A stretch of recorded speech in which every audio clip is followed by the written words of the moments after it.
अर्चू, तू इतक्या लवकर जाशील असं मला वाटतच नव्हतं. कारण काही दिवस आधीच तू मला म्हणाली की मला वर्धेला यायचं आहे, वर्धेच्या घरात राहायचं आहे, तुमच्याबरोबर राहायचं आहे. आणि माझी इच्छा अशीच होती की तू येशील, पण इतक्या लवकर तुला देव उचलून नेईल असं मला मुळीच वाटत नव्हतं. कारण तू ज्या प्रकारे त्या रोगाशी झगडत होती आणि बोलत होती ते पाहून मला असं वाटत होतं की तू आणखीन काही वर्ष तरी काढशील असं मला वाटत होतं.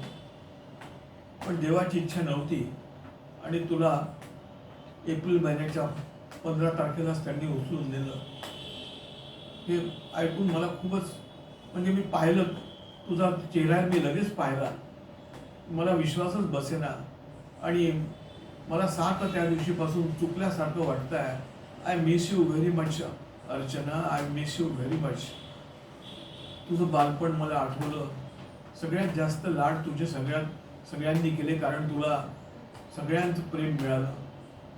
माझे आईवडील, कुंदाचे आईवडील, मामा मामी, काका, 2-4 काका काकू, सगळे नातेवाईक हे सगळे तुझा खूप लोभ करायचे, तुझा खूप लाड करायचे आणि सगळ्यांची खूप लाडकी होती.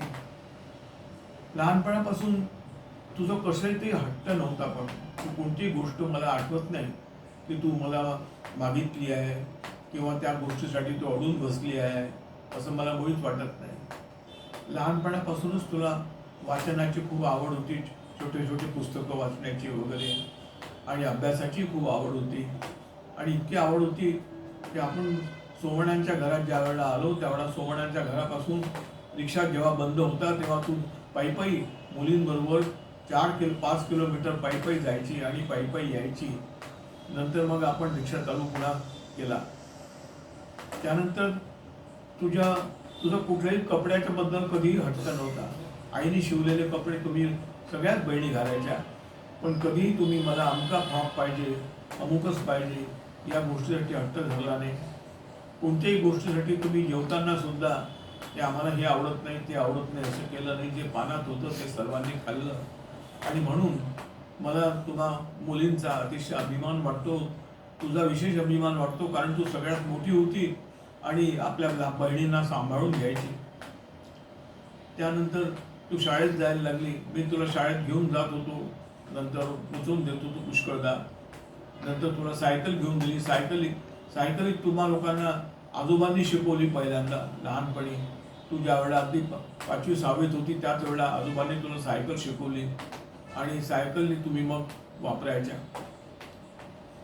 अशा तरी तुझं आयुष्य छान चाललं होतं. तुला मित्र मैत्रिणी पुष्कळ मिळत होत्या. सोमण्यांच्या घरात आपले दिवस खूप छान गेले.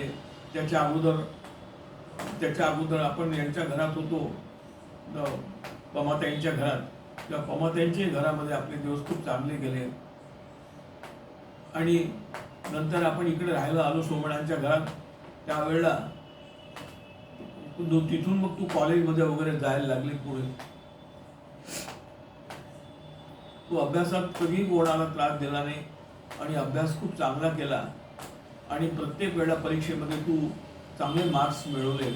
पण ते मार्क्स मिळवण्याबद्दल तुला कधी गर्व वाटला नाही, कधी त्याबद्दल तू आपला अभिमान बाळगला नाही. आणि तू खूप छान मित्र मैत्रिणी जोडले त्यावेळेला आणि अभ्यास अतिशय चांगल्या रीतीने केला. अभ्यासाबद्दल तुला कधीच सांगावं लागलं नाही. इतकंच नाही तर तू माझ्यासुद्धा पेपर तपासण्याच्या कामात वगैरे मला नेहमी मदत करायची. मी माझ्याकडे बोर्डाचे पेपर्स वगैरे आले म्हणजे ते मला आठवलं. तू खेळात सुद्धा खूप चांगली होती. मला आठवतं की तू व्हॉलीबॉल खेळायची, चांगल्यापैकी छान व्हॉलीबॉल खेळायची. तो व्हॉलीबॉल मला असं वाटत होतं की तू चांगल्यापैकी खेळाडू व्हावी म्हणून, पण नंतर मग तुझा खेळ सुटला. त्यानंतर तू अगदी पहिल्यांदा मला तुझी आठवण येते ती म्हणजे की तू ज्यावेळेला 4 वर्षाची होती, 4-4.5 वर्षाची, त्यावेळेला रवींद्रनाथ टागोरांच्या कार्यक्रमामध्ये तू एक होती घार, तिला भेटली कार अशी सुंदर कविता म्हणून दाखवली होती.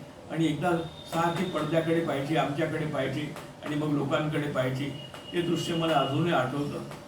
त्याच्यानंतर पुन्हा तू 9वी 10वीत असताना तू समितीच्या कार्यक्रमामध्ये लोकोत्तर स्त्रियांचे चरित्र याच्यामध्ये भाषण दिलं आणि त्या भाषणामध्ये तुझा पहिला नंबर आला होता, मला आठवतं. त्याच्याबद्दल तुला बक्षीस मिळालं होतं समितीकडून.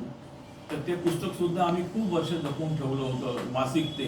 त्याच्यामध्ये सर्व स्त्रिया ज्या आहेत भारतातल्या की ज्यांनी खूप सुंदर सुंदर काम केलं त्यांचं चरित्र होतं आणि ते वाचून तू सुंदर भाषणही दिलं होतं. असं तू सगळ्या क्षेत्रामध्ये काम केलं. अभ्यासामध्ये पुढे होती, निरनिराळ्या कार्यक्रमातही भाग घेत होती.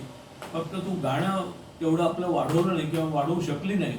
तुला गाण्यामध्ये तेवढा इंटरेस्ट नव्हता असं मला वाटतं त्यावेळेला. नंतर तो आला पुढे. त्याच्यानंतर तू कॉलेजमध्ये गेली. कॉलेजमध्ये सुद्धा तू नेहमी केमिस्ट्री आणि फिजिक्स या विषयामध्ये तुला खूप चांगले मार्क्स मिळायचे आणि मला असं वाटतं त्याप्रमाणे तुला क्लासही मिळाला. BScलाही तू चांगली पास झाली. MScलाही तू खूप चांगलं कमावलं. नागपूरला आली आणि नागपूरला सुद्धा MSc तू पूर्ण केलं आपलं आणि मग नंतर तुझं लग्नच झालं.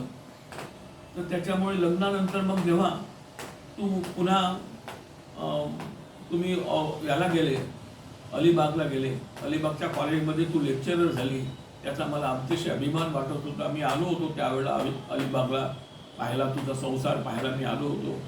तर त्यावेळेला तुला पाहिलं मी. स्कूटर घेऊन तू आपली कॉलेजमध्ये जायची, कॉलेजमधून यायची आणि तुला खूप चांगले विद्यार्थी लोक मिळाले होते. तिथले शिक्षक लोकही तुझ्याजवळ बरोबरीने चांगले होते.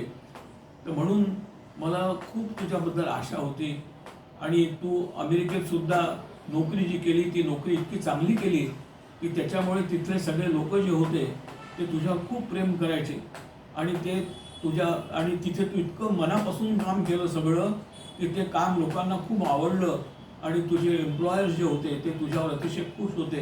हे पाहून मला खूप बरं वाटत होतं. हे सगळं झालं असताना कोरोना आला आणि कोरोनाच्या काळामध्ये तुला असा कॅन्सर झाला. मला पहिल्यांदा खरंच वाटेना, परंतु म्हटलं आता तिच्या आईलाही झालेला होता, पण आई 5.5 वर्ष राहिली. हिला तर नक्कीच जास्त लाईफ मिळेल असं मला वाटलं.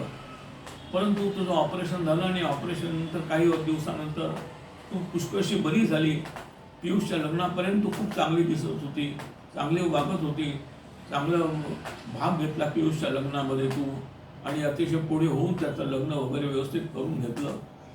हे सगळं पाहून मला असं वाटत होतं की तू आणखीन काही काळ काढशील, पण देवाच्या मनात ते नव्हतं आणि देवाने त्याच्यात तुला त्या उपचारामध्ये काही कमतरता आपल्याला पडली की काय त्याने तुला उचलून नेलं. अजूनही माझा विश्वास बसत नाही की तू माझ्या सारखी डोळ्यासमोर असते आणि I miss you Arju very much very much.